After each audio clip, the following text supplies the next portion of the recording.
First episode ஸ்டார்டிங்ல Dungan அப்படின்னு ஒரு கேரக்டர் காமிக்கிறாங்க. அவர் இந்த வெப் சீரிஸோட ஒரு ஹீரோவா இருக்காப்புல. அது எப்படி சொல்ற, அவர் வளர்த்த ஒரு ஆசான ஒருத்தர் இருக்காப்புல. அவர் ஒரு கட்டத்துல இறந்ததப்ப ஒரு கட்டத்துல அவருக்கு ரெண்டு ஒரு பக்கத்துல பிளாஷ்பேக் போயிட்டு இருக்கு. பிளாஷ்பேக் போனதுக்கப்புறம் அவர் எப்படி வளர்ந்தாப்புல அப்படின்னு சொல்லிட்டு ஒரு கட்டத்துல காமிப்பாங்க. அதுக்கப்புறம் டங்கன் ஒரு கட்டத்துல எப்படி சொல்ற, ஒரு வளர்த்தவர் ஒரு கட்டத்துல இந்த மாதிரி ஒரு இடத்துக்கு போனீங்க, அங்க எனக்கு அங்க தெரிஞ்ச ஆள் ஒரு கட்டத்துல உதவி செய்வாங்க அப்படின்னு சொல்றாப்புல. அப்படி சொன்னதுனால நம்ம ஹீரோ ஒரு கட்டத்துல அவர் ஒரு கட்டத்துல புதைச்சிட்டு அப்புறம் ஒரு அந்த 3 குதிரை வச்சு ஒரு கட்டத்தை சர்வே பண்றாப்புல. சர்வே பண்ண போகும்போது போறதுல ஒரு சின்ன ஒரு வீடு மாதிரி இருக்கு. அந்த வீட்டுல ஒரு கட்டத்துல உணவு அறுத்திட்டு போறாப்புல. அங்கே ஒரு சின்ன பையனை பாக்குறாப்புல. அந்த சின்ன பையன் எப்படி சொல்லுவோம், எக்குன்னு ஒரு கேரக்டர் ஒன்று. அந்த சின்ன பையன் ஒரு கட்டத்துல சொல்றான், இந்த மாதிரி என்ன எங்கேயாச்சும் நீங்க கூட்டிட்டு போங்க, எனக்கு இங்க யாரு இங்க இருக்க எனக்கு பிடிக்கல அப்படின்னு சொல்றாப்புல.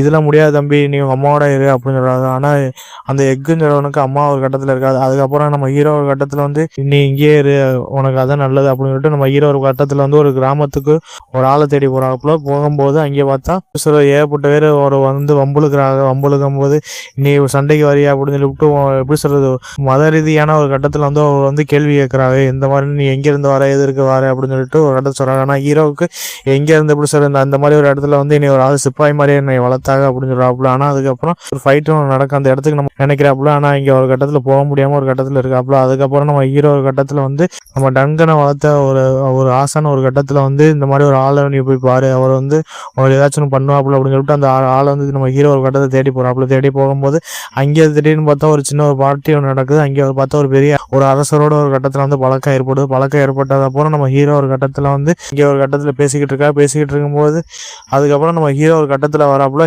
நைட்டு இரவு தங்கறதுக்கு அந்த குதிரையோட ஒரு கட்டத்துல போகும்போது இந்த எக்குன்னு ஒரு கேரக்டர் இப்படி ஸ்டார்டிங்ல ஒரு சின்ன கிராமத்துல இருந்து இங்கே எவ்வளவு தூரம் சர்வே பண்ணிட்டு வந்தான்னு சொல்லிட்டு நம்ம ஹீரோ ஒரு கட்டத்துல ஆச்சரியமா இருக்கு. அதனால நம்ம ஹீரோ ஒரு கட்டத்துல நினைக்கிறாப்புல, நீ எப்படி இங்க இருந்து சர்வே பண்ணி இங்க எதுக்குனாலும் அப்படின்னு சொல்லிட்டு கேட்கறாப்புல. அதுக்கப்புறம் அந்த பையன் சொல்றான். அதுக்கப்புறம் அந்த எக்குன்னு ஒரு பையன் சொல்றான். அதுக்கப்புறம் கிங்டம்ஸ் அப்படின்னு ஒரு கிராமத்து அந்த ஊருக்கு நீ கூட்டிட்டு போ, அங்கே ஏற்பட்ட வீரர்கள் ஒரு பாகத்துல இருப்பாங்க, நீ அங்கே கூட்டிட்டு போ அப்படின்னு சொல்றாங்க. அந்த பையன் சொன்னதுனால நம்ம ஹீரோ ஒரு கட்டத்துல நீ இல்ல, நீ ஒழுங்கா மாதிரியே நீ உங்க அம்மாவோட போய் இரு அப்படிங்கிறாப்புல. ஆனா அந்த சின்ன பையன் அந்த எக்குன்னு சொல்ற பையன் இல்ல நான் போக முடியாது, நான் உங்க கூட தான் இருப்பேன்னு சொல்லிவிட்டு இந்த வெப் சீரிஸை முடிச்சிருப்பாங்க. இந்த எபிசோட முடிச்சிருப்பாங்க. அடுத்த எபிசோடு என்ன நடக்குதுன்னு பார்ப்போம் கைஸ். எபிசோடு 2ல நம்ம டங்கனை நம்ம எக்கு ஒரு கட்டத்துல ரொம்ப ஒரு க்ளோஸ் ஃப்ரெண்ட் ஆயிடுறாங்க. க்ளோஸ் ஃப்ரெண்ட் ஆனதுக்கப்புறம் ஒவ்வொரு பக்கத்துல டங்கனோட ஆசானை காட்டுறாங்க. ஆசானை அவர் எப்படி வளர்ந்தாப்புல, அவர் என்னென்ன போர் சண்டையெல்லாம் ஒரு பக்கத்துல செஞ்சாப்புல அப்படின்னு சொல்லிட்டு ஒரு கட்டத்துல காமிச்சுக்கிட்டு இருக்கும்போது அவர் ஒரு பக்கத்துல நோய்வாய்ப்பட்டு இறந்துற மாதிரி காமிச்சிருப்பாங்க. அதுக்கு நம்ம டங்கனை நம்ம எக்கு ஒரு கட்டத்தை சர்வே பண்ணிட்டு போவாப்புல. சர்வே பண்ணிக்கிட்டு இருக்கும்போது அங்கே டிராகன் பரம்பரை சேர்ந்த அரசர் ஒரு கட்டத்துல அங்கே வர்றதை பார்த்துருவாங்க. இங்கே வர்றதை பார்த்த அப்புறம் தான் தெரியாது நம்ம ஹீரோ டிராகன் பரம்பரையில ஒரு அரசருக்கு நம்ம ஹீரோவுக்கு ஒரு பக்கத்துல தெரியும். அதுக்கப்புறம் நம்ம ஹீரோ ஒரு கட்டத்துல அவர்கிட்ட எப்படியாச்சும் ஒரு கட்டத்துல பேசணும் அப்படின்னு சொல்லி ட்ரை பண்ண போறாங்க. ட்ரை பண்ண போகும்போது அங்கே போன நம்ம ஹீரோ ஒரு கட்டத்துல அவமானப்படுத்துறாங்க. நீ ஒரு போர் வீரனா, சிப்பாய் வீரனா அப்படின்னு சொல்லி விட்டு ஒரு கட்டத்துல அசிங்கப்படுத்துறாப்புல. அதுக்கப்புறம் நம்ம ஹீரோ அடுத்தது பொறுப்படுத்தாம அந்த அரசர் ரூமுக்குள்ள எல்லா அரசரும் உட்காந்து பேசிக்கிட்டு இருக்கும்போது நம்ம ஹீரோ ஒரு கட்டத்துல எப்படி சொல்றது, ஒரு உளவாளியா ஒரு மதத்துல என்ன பேசுறாங்கன்னு ஒரு கட்டத்துல நம்ம ஹீரோ ஒரு கட்டத்துல தெரிஞ்சுக்கிட்டு இருக்கும்போது அங்கே உள்ள அந்த டிராகன் பரம்பரையை சேர்ந்த ஒரு அரசர் ஒரு கட்டத்துல யார் ஒட்டு கேட்கறது அப்படின்னு சொல்லிட்டு ஒரு கட்டத்துல அந்த அரசர் ஒரு கட்டத்துல பாத்துறாப்புல. பார்த்தது அப்புறம் நம்ம அரசர் இந்த மாதிரி ஆசனோட ஒரு கட்டத்துல நீங்க போர் புரிஞ்சிருக்கீங்க, எப்படி சொல்றது, எந்த ஒரு அங்கீகாரமே கிடைக்காம ஒரு கட்டத்துல இறந்திருக்காப்புல. அவர் செஞ்சதை அவர் எப்படி சொல்ற, அவர் உங்களுக்கு நல்ல நம்ம ஹீரோ ஒரு கட்டத்துல இது எதுனால இப்படிலாம் பண்றாப்புல அப்படின்னு சொல்லிட்டு போகும்போது ஒரு கட்டத்தை தெரிய வருது. எப்படி நம்ம ஹீரோட ஆக்ஷனுக்கு ஒரு படத்துல அங்கீகாரமே கிடைக்காதனால நம்ம ஹீரோ ஒரு கட்டத்துல அவருக்கு நம்ம ஹீரோ டங்கன் ஒரு கட்டத்துல அரசர் ஒரு கட்டத்தை சேவை பண்ணணும் அப்படின்னு சொல்லிவிட்டு அவர் ஒரு நோக்கத்துல இருக்காப்புல. ஆனா அங்கே போனா அவர் ரொம்ப ஒரு அவமானப்படுத்தி வெளியில அனுப்புறாப்புல. வெளியில அனுப்பும்போது அந்த டிராகன் பரம்பரையில சேர்ந்த ஒரு அரசரோட பசங்களை ஒரு படத்துல காணாம போயிருவாங்க. அதுக்கப்புறம் நம்ம ஹீரோ ஒரு கட்டத்துல பேச்சுவார்த்தையில கொஞ்சம் தகராறு வர மாதிரி காமிச்சிருப்பாங்க. அதுக்கப்புறம் நம்ம ஹீரோ ஒரு கட்டத்துல போர் பட்டியல நம்ம சேரணும் அப்படின்னு சொல்லிட்டு நம்ம ஹீரோ ஒரு கட்டத்துல சொல்றாப்புல. அப்புறம் அங்கே உள்ள அரசர் ஒரு படத்துல சரி நீ போர் பட்டியல ஒரு கட்டத்துல நான் உன்னை போர் பட்டியல சேர்த்துக்கிறோம் அப்படின்னு சொல்லிட்டு நம்ம ஹீரோ ஒரு கட்டத்துல சந்தோஷமா போறாங்க. அதுக்கப்புறம் அங்கே போகும்போது நம்ம போர் பட்டியல நம்ம சேர்த்துக்கிட்டாங்க அப்படின்னு சொல்லிட்டு நம்ம ஹீரோ ஒரு கட்டத்துல ஜாலியா ஒரு கட்டத்துல போறாப்புல. அன்னைக்கு ஒரு இரவு நைட்ல அந்த எப்படி அந்த பட்டியல் போற ஒரு கட்டத்துல நடக்குது. எப்படி ஹீட்டி வால் சண்டை ஒரு பக்கத்துல நடந்துகிட்டு இருக்கும்போது நடந்துக்கிட்டு இருக்கும்போது நம்ம ஹீரோ பக்கத்தில் வந்து ஒரு மாடியாக ஒரு மயக்க நிலையில் அவருக்கு ஒரு கற்பனை உலகம் ஒரு பக்கத்தில் வந்துட்டு போகுது. அதுக்கப்புறம் நம்ம ஹீரோவும் நம்ம எக்கு ஒரு கட்டத்தில் பேசிக்கிட்டு இருக்கும்போது அவளுக்குள்ள நம்ம ஆசனுக்கு வந்து ஏகப்பட்ட அங்கீகாரமே கிடைச்சி நம்மளோட ஒரு கட்டத்தில் வந்து இப்படி வளர்த்து விட்டுருக்காப்புல. அது வந்து நம்ம அவரை வந்து பெருமைப்படுத்தினேன். ஆனால் அங்கே உள்ள அரசர் ஒரு பக்கத்தில் வந்து சொல்கிறாங்க, உங்கள் ஃபாதர் இறந்தா அவரோட பொருளை வச்சு நீ வந்து சண்டை போடணும், ஆசனோட பொருளை வச்சு நீ சண்டை போடக்கூடாது, பரம்பரை வாழை எடுத்துட்டு சண்டைக்கு அப்படின்னு சொல்லி விட்டு இந்த எபிசோடோட செகண்ட் எபிசோடோட ஒரு கதையாக முடிச்சிருப்பாங்க. அதுக்கப்புறம் நம்ம ஹீரோ எக்கும் ஒரு கட்டத்தில் வந்து ரொம்ப ஒரு குழப்படியான சூழ்நிலையில் காமிச்சிருப்பாங்க. அதுக்கப்புறம் என்னதான் நடக்குதுன்னு சொல்லிட்டு அடுத்த எபிசோடில் பார்ப்போம் கைஸ். 3வது எபிசோடில் எக்கு என்ன பையன் வந்து நம்ம டங்கன் ஒரு கட்டத்தில் தூங்கிட்டு இருக்கும்போது குதிரையும் வாழையும் எடுத்துகிட்டு போய் குதிரைக்கு ஒரு பக்கத்தில் பயிற்சி அளிச்சுக்கிட்டு அப்போ ஒரு பக்கத்தில் வந்து நம்ம எக்கு ஒரு கட்டத்தில் வந்து பயிற்சி பண்ணுற மாதிரி காமிச்சிருப்பாங்க. அதுக்கப்புறம் நம்ம எக்கு மறுபடியும் நம்ம டங்கனோட அதுக்கப்புறம் பயிற்சி முடிஞ்சதுக்கப்புறம் ஒரு கட்டத்தில் வந்து நம்ம டங்கனை பார்க்க போகிறாப்புல நம்ம எக்கு ஒரு கட்டத்தில் போகும்போது நீ எங்கேயே போனேன்னு சொல்லிவிட்டு நம்ம டங்கன் ஒரு கட்டத்தில் கேட்குறாங்க, இந்த மாதிரி நான் பயிற்சி செய்ய போனேன் அப்படின்னு சொல்லிட்டு ஒரு கட்டத்தில் பேசிக்கிட்டு இருக்கா. அப்போ ஒரு 2 பேர்த்துக்கு ஒரு கட்டத்தில் வந்து நம்ம எக்கு டங்கன் ஒரு கட்டத்தில் வந்து எப்படி எப்படிலாம் சர்வை பண்ணுறாங்க. அதுக்கப்புறம் நம்ம எக்கு அவர் இங்கேருந்து வந்தாங்க அப்படின்னு சொல்லிட்டு ஒரு கட்டத்தில் டங்கன் கேட்குறாப்புல. அதுக்கப்புறம் நீ அதெல்லாம் பற்றி கேட்காத அப்படின்னு சொல்லி நம்ம எக்கு சொல்லிடுறாப்புல. சொன்னதுக்கப்புறம் நம்ம டங்கன் ஒரு கட்டத்தில் வந்து எப்படி சொல்கிறது வளர்ச்சியில் ஒரு கட்டத்தில் இருக்காப்புல. ஏன்னா எப்படி சொல்கிறது அந்த பட்டியல் அப்படின்னு அந்த குதிரை போட்டியில் வந்து பந்தயிட்டு ஒன்று செவிச்சா எதிரியான அந்த ஆளோட குதிரை குதிரை அப்புறம் அந்த வாள் அந்த கடையாமி அந்த வாள் எல்லாத்தையும் நம்ம ஹீரோ இருக்க பக்கத்தில் வந்து இந்த மாதிரி வெற்றி அடைஞ்சா வந்து வாழை வந்து சரண்டர் பண்ணிட்டு போயிடணும். அதே மாதிரி தோத்தா வாள் குதிரை எல்லாத்தையும் ஒரு கட்டத்தில் வந்து எப்படி சொல்ற கொடுத்துட்டு போயிடணும். இதுதான் ஒரு அந்த போட்டியோட ஒரு மெயின் கான்செப்டா இருக்கு. ஆனால் நம்ம ஹீரோ ஒரு கட்டத்தில் வந்து நம்ம தோத்துருவோமா அப்படின்னு சொல்லிட்டு ஒரு கட்டத்தில் வந்து ரொம்ப பயப்படுறாப்புல. பயந்துகிட்டு இருக்கும்போது எதிரி போட்டியாளர் எதிரி போட்டியாளர் வந்து செலக்ட் பண்ணாமல் ஒரு கட்டத்தில் இருப்பாப்புல. அதுக்கப்புறம் நம்ம அங்கே உள்ள ஒரு பெரிய ஒரு வீரர் ஒரு கட்டத்தில் வந்து நம்ம ஹீரோ டங்கன்ட்ட வந்து ஒரு கட்டத்தில் வந்து பேசுகிறாப்புல. இந்த மாதிரி நீ அரசர் ஒரு கட்டத்தில் வந்து நீ வீழ்த்தின, அதனால நீ ஏதாச்சும் சூழ்ச்சி பண்ண அந்த அரசர் வந்து நீ வீழ்த்தின அப்படின்றாப்புல. ஆனால் ஹீரோ ஒரு கட்டத்தில் வந்து நான் இந்த சூழ்ச்சிலாம் பண்ணேன், நான் இந்த மாதிரிலாம் பண்ண மாட்டேன் அப்படிங்கிற ஒரு கட்டத்தில் சொல்கிறாப்புல. அதுக்கப்புறம் நம்ம வருது அந்த குதிரை போட்டியில் வந்து குதிரை பந்தய போட்டி ஒரு கட்டத்தில் வருது. அந்த பட்டியல்னு சொல்கிற அந்த போட்டியில் வந்து 2 சிப்பாய் ஒரு கட்டத்தில் சண்டை போடுற நேரத்தில் வந்து நம்ம எப்படி சொல்ற டிராகன் பரம்பரை சேர்ந்த ஒரு அரசர் ஒரு கட்டத்தில் வந்து டிராகன் பரம்பரை சேர்ந்த ஒரு சின்ன அரசர் ஒரு கட்டத்தில் வந்து அந்த இதில் வந்து கலந்துக்கிறப்ப அதுக்கப்புறம் நல்ல ஒரு இன்ட்ரெஸ்டிங்காக போகும்போது அந்த எப்படி சொல்கிறது இந்த டிராகன் சொல்கிறக்கூடிய அந்த அரசர் ஒரு கட்டத்தில் வந்து எப்படி சொல்கிறது கோழைத்தனமான ஒரு விஷயத்தை பண்ணி அதில் வந்து செவிச்சிடாப்புல. அதுக்கப்புறம் நம்ம ஹீரோ டங்கன்னு எக்கு ஒரு கட்டத்தில் வந்து இது எப்படி சொல்றது இப்படி ஒரு சூழ்ச்சி பண்ணி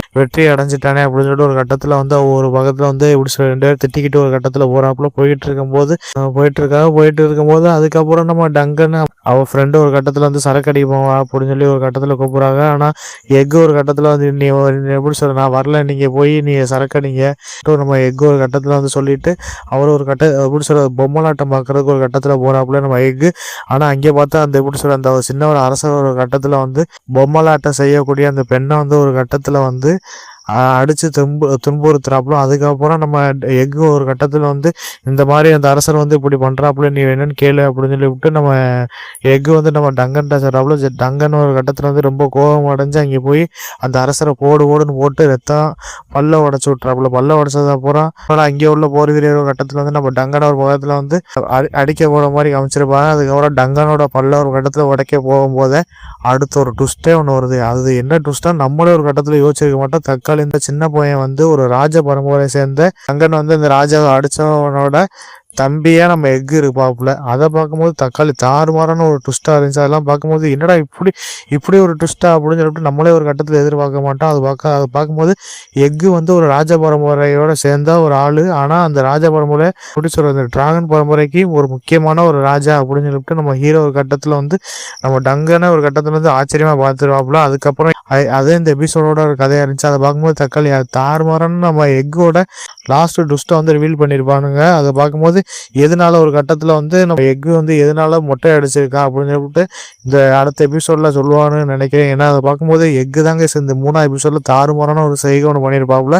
கண்டிப்பாக அடுத்த எபிசோட் என்ன நடக்கும் பார்ப்போம் கைஸ்.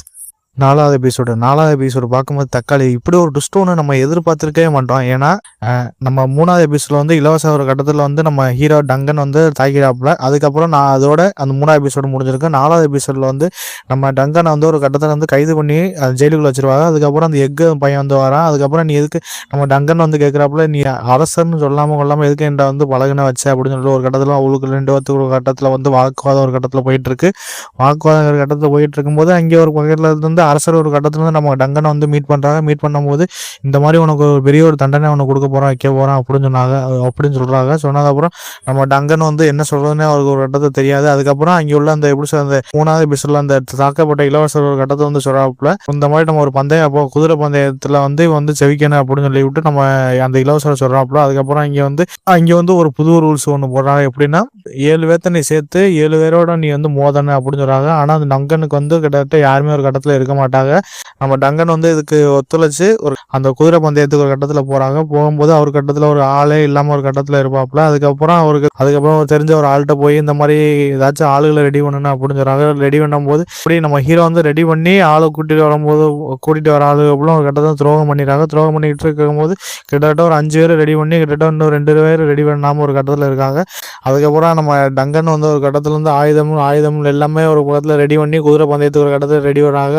ஆனால் அதுக்கப்புறம் தான் ஒரு ட்விஸ்ட் ஒன்று வருது. என்னன்னா 3வது எபிசோடில் தாக்கப்பட்ட அந்த அரசனோட அப்பா தான் நம்ம ஹீரோக்கு ஒரு கட்டத்தில் வந்து துணையாக வந்து நிற்கிற மாதிரி காமிச்சிருப்பாங்க. அதுதான் இந்த எபிசோடோட கதையாக இருந்துச்சு guys. அதை பார்க்கும்போது நம்ம யோசிச்சே பார்த்துருக்க மாட்டோம். என்னடா இது டங்கன் ஒரு கட்டத்தில் வந்து எப்படி அந்த வேடிக்கை பார்க்குற ஆள்கிட்ட எல்லாம் இந்த மாதிரி நீங்கள் வாங்க சண்டை போடும் அப்படின்னு சொல்லிட்டு பேசுகிறாங்க. எவனுமே ஒரு கட்டத்தில் வரமாட்டானுங்க.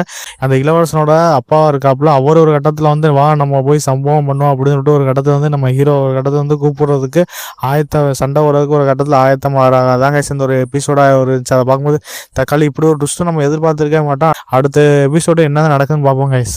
5வது எபிசோட பார்க்கும்போது நம்ம ரொம்ப அதை பார்க்கும்போது நல்ல ஒரு இன்ட்ரெஸ்டிங்காக போச்சே அப்படின்னு பார்த்தா லாஸ்ட்டாக ஒரு ட்விஸ்ட் ஒன்று வச்சுட்டாங்க கைஸ். அந்த ட்விஸ்ட்டை நான் வந்து யோசிச்சிருக்கவே மாட்டோம். ஆனால் இப்படி ஒரு சம்பவம் ஒன்று பண்ணிட்டானுங்களே அப்படின்னு சொல்லிட்டு வருத்தப்படுற அளவுக்கு ஆளாக்கிட்டானுங்க கைஸ். இந்த எபிசோடோட கதையை நம்ம பார்க்கும்போது நம்ம ஹீரோ ஒரு கட்டத்தில் வந்து இப்போ இந்த குதிரை பந்தய போருக்கு தயாரானது அப்புறம் சண்டை நடந்துக்கிட்டு இருக்கு. முதல் சண்டையிலே நம்ம ஹீரோ வயிற்றுல குத்துப்பட்டு கீழே விழுந்துட்டாப்புல. கீழே விழுந்தது அப்புறம் ஒரு ஃப்ளாஷ்பேக் ஒன்று போகுது. நம்ம ஹீரோ எப்படி சர்வே பண்ணி நம்ம ஹீரோ எப்படி சிறு வயதில் வந்து எப்படி வாழ்ந்து வந்தார் அப்படின்னு சொல்லிட்டு ஒரு கட்டத்தில் காமிச்சிருப்பாங்க. ஒரு லேடி ஒன்று இருப்பாங்க. அவங்களோட ஒரு கட்டத்தில் வந்து சர்வே பண்ணிட்டு கொஞ்சம் திருட்டு சம்பவம்லாம் பண்ணிக்கிட்டு அதுக்கப்புறம் அங்கே உள்ள சோல்ஜர் எல்லாம் சேர்ந்து நம்ம ஹீரோட ஃப்ரெண்டோட கட்டத்தை வந்து போட்டு தள்ளிடுறானுங்க. போட்டு தள்ளினது அப்புறம் அவர் அந்த ஒரு பிளேஸ் அந்த ஒரு வயசான ஆள்கிட்ட வந்து எப்படி போய் சர்வே பண்ணி வாழ்ந்து வந்தார் அப்படின்னு சொல்லிட்டு காமிச்சிருப்பாங்க. அதுக்கப்புறம் இந்த குதிரை பந்தயத்தை மறுபடியும் காமிச்சுக்கிட்டு இருக்கும்போது அங்கே நல்லா வேற லெவலில் சம்பவம் பண்ணிக்கிட்டு நம்ம ஹீரோ ஒரு கட்டத்தில் வந்து கொடூரமான ரத்த கலையில் ஒரு கிடக்குறாப்புல. கிடக்கும் போது நம்ம ஹீரோ ஒரு நேரத்தில் வந்து இறந்துடாப்புல அப்படின்னு நம்ம யோசிச்சுக்கிட்டு இருப்போம். ஏன்னா ரொம்ப ஒரு ரத்த கலையான ஒரு சூழ்நிலை இருக்கிற மாதிரி காமிச்சிருப்பாங்க. அதுக்கப்புறம் நம்ம ஹீரோ ஒரு கட்டத்தில் வந்து அந்த ஒரு இளவரசரை போட்டு கடைசியில் வந்து அவர் வந்து இந்த எப்படி சொல்றது, நான் இவனை வந்து விடுதலை செஞ்சிடறேன் அப்படின்னு சொல்லிவிட்டு ஒரு கட்டத்தில் வந்து மன்னிச்சு நான் விடுவிச்சிடறேன் அப்படின்னு சொல்லிவிட்டு ஒரு கட்டத்தில் தோல்வியை வந்து அந்த இளவரசர் ஒரு கட்டத்தில் வந்து ஒத்துக்கிட்டு இருக்கும்போது நம்ம ஹீரோ ஒரு கட்டத்தில் வந்து ரொம்ப ஒரு மோசமான நிலைமையில ஒரு கட்டத்தில் இருக்க போகும்போது எப்படி சொல்ற இங்கே உள்ள இந்த ராஜா ஒரு கட்டத்தில் வந்து நம்ம ஹீரோட சேர்ந்து சண்டை ஓட்ட கூட நம்ம ராஜா ஒரு கட்டத்தில் வந்து வரும்போது அவர் தலை கிரீடம் வந்து எப்படி சொல்ற ரொம்ப ஒரு நெளிவான நிலையில இருக்கும்போது கொஞ்சம் எப்படி சொல்ற நல்லா சந்தோஷமா இருக்காங்க. கடைசியில் அந்த தலைக்கவசத்தை எடுக்கும்போது நம்ம ராஜாவுக்கு வந்து மண்டையில வந்து பாதி மண்டை உடைஞ்சு அவருக்கு வந்து பாதி மூளையே இருக்காது. அதை பார்க்கும்போது என்னடா இப்படி ஒரு ட்விஸ்டா அப்படின்னு சொல்லிவிட்டு அவர் இப்படி ஒரு ட்விஸ்டா அப்படின்னு சொல்லிட்டு நம்மள ஒரு கட்டத்தில் ஆச்சரியப்பளவுக்கு ஆகி வச்சிருப்பானுங்க. அதுக்கப்புறம் நம்ம ராஜா ஒரு கட்டத்தில் இறந்துட்டாப்புல. அதை பார்க்கும்போது நம்ம ஹீரோ ரொம்ப அவங்க தேவையில்லாம இந்த ஒரு போட்டிக்கு வந்து நாங்கள் ஒன்று சேர்த்துட்டேன் சொல்லிட்டு ரொம்ப மன ரீதியான ஒரு டிப்ரெஷனாக ஒரு கட்டத்தில் ஆளாயிராப்புல. அதே இந்த எபிசோடோட கதையாக இருந்துச்சு. அதை பார்க்கும்போது நல்லதான ஒரு கட்டத்தில் போகுது அப்படின்னு கடைசியில் பார்த்தா இப்படி ஒரு ட்விஸ்ட் ஒன்று வச்சுருக்கானுங்க. அதை பார்க்கும்போது நமக்கே ஒரு கட்டத்தில் வந்து என்னடா எப்படி முடிச்சு ஊட்டி அப்படின்னு நமக்கே தோணுச்சு. அடுத்த எபிசோட என்ன நடக்கும் பார்ப்போம் கைஸ். Last final episode. இந்த எபிசோடு நம்ம ஹீரோ ஒரு கட்டத்தில் வந்து ரொம்ப ஒரு டிப்ரெஷனான நிலைமையில இருக்காப்புல. ஒரு கட்டத்தில் வந்து ராஜா இறந்துட்டாப்புல அப்படின்னு சொல்லிட்டு ரொம்ப ஒரு டிப்ரெஷனான நிலைமையில ஒரு கட்டத்தில் இருக்க போகும்போது அங்கே வந்து கிட்டத்தட்ட ஊர் மக்கள்ல இருந்து நம்ம ஹீரோ ஒரு கட்டத்தில் வந்து வெறுக்கிறாங்க. எதனாலன்னா இந்த மாதிரி வந்தானே நம்ம ராஜாவை கூட்டிட்டு வந்து கடைசியில் பார்த்தா ராஜா ஒரு கட்டத்தில் தம்பியால ஒரு கட்டத்தில் வந்து கொல்லப்பட்டாப்புல அப்படின்னு சொல்லிட்டு நம்ம ஹீரோ ஒரு கட்டத்துல வந்து எல்லாருமே திட்டிக்கிட்டு இருக்கானுங்க. அதுக்கப்புறம் நம்ம இந்த ஏரியால இந்த ஊர்ல நமக்கு இனிமே வேலை கிடையாது, நம்ம எங்கிட்டாச்சும் கிளம்புவோம் அப்படின்னு சொல்லிக்கிட்டு இருக்கும்போது அங்கே உள்ள அப்புறம் ஒரு ராஜா வந்து ஒரு கட்டத்துல வந்து இந்த மாதிரி என் பையனை வந்து நீ உனக்கு தெரிஞ்ச திறமையை வந்து என் பையனை சொல்லி கொடு அப்படின்னு சொல்றாப்புல. அதுக்கப்புறம் நம்ம ஹீரோ ஒரு கட்டத்துல வந்து இதெல்லாம் பண்ண முடியாது, வைக்க முடியாது அப்படின்னு சொல்லி ஒரு கட்டத்தை சொல்றாப்புல. எப்படின்னா இந்த மாதிரி நான் சொல்லி கொடுப்பேன் அப்படின்னு ஒரு கட்டத்துல சொல்ல போகும்போது நம்ம ஹீரோ ஒரு கட்டத்துல வந்து எந்த மாதிரினா, நம்ம எஃகு வந்து இளவரசன்னு யாருக்குமே தெரியக்கூடாது, மக்களோட வாழக்கூடிய ஒரு ஆளாத்தான் நான் வந்து வளர்ப்பேன் அப்படின்னு சொல்லிட்டு நம்ம டங்கன் ஒரு கட்டத்தை சொல்றாப்புல. அதுக்கப்புறம் ராஜாவுக்கு ஒரு கட்டத்துல வந்து ஒத்துக்கவே மாட்டாப்புல. எப்படி இருந்தாலும் வந்து என் பையன் வந்து ராஜா பரம்பரையில இருக்கணும் வைக்கணும் அப்படின்னு சொல்லிட்டு அங்கே உள்ள ராஜா ஒரு கட்டத்தை சொல்றாப்புல. அதுக்கப்புறம் நம்ம டங்கன் ஒரு கட்டத்தை நீ எப்படியாச்சும் புள்ளே வளையா அப்படின்னு சொல்லிட்டு ஒரு இடத்துல போயிடாப்புல. போகும்போது நம்ம டங்கன் ஒரு கட்டத்துல நம்ம எப்படி சொல்ல, நம்ம இந்த இடத்த விட்டு போகும்போது நம்ம ஹீரோ ஒரு கட்டத்துல வந்து இப்படி ஒரு மன வருத்தத்துல போறாப்புல. நம்மளால ஒரு ராஜா வந்து ஒரு கட்டத்தை இறந்துட்டாப்புல அப்படின்னு சொல்லிட்டு ஒரு கட்டத்துல வந்து நினைச்சிட்டு இருக்கும்போது அதுக்கப்புறம் நம்ம ஹீரோ ஒரு கட்டத்துல இருந்து போறதுக்கு ஆயத்தமா இருக்காப்புல. அதுக்கப்புறம் நம்ம எஃகு ஒரு கட்டத்துல வந்துடான். இந்த மாதிரி எப்படி சொல்லி எங்க அப்பா வந்து போக சொல்லிட்டாப்புல, உன்னோட வந்து எடுபடியான ஒரு சிப்பாய் வேலையை வந்து பார்க்க சொன்னாப்புல, வைக்க சொன்னாப்புல அப்படின்னு நம்ம எஃகு வந்து ஒரு கட்டத்தை சொல்றான். டங்கனை நம்ம எஃகு ஒரு கட்டத்துல வந்து நல்லா ஒரு சந்தோஷமான ஒரு வாழ்க்கை வாழ்றதுக்கு கிட்ட நம்ம டங்கன் வந்து ஒரு கட்டத்துல வந்து 7 ராஜ்யம் சொல்றான். நம்ம எஃகு ஒரு கட்டத்துல வந்து 9 ராஜ்யத்துல நம்ம போய் சுத்தி பார்க்கலாம் அப்படின்னு சொல்லிக்கிட்டு இருக்கா. அப்புறம் அதுக்கப்புறம் 2 பேரும் ஒரு கட்டத்துல ஒன்னா போகும்போது நம்ம ராஜா ஒரு கட்டத்துல வந்து காமிக்கிறாங்க.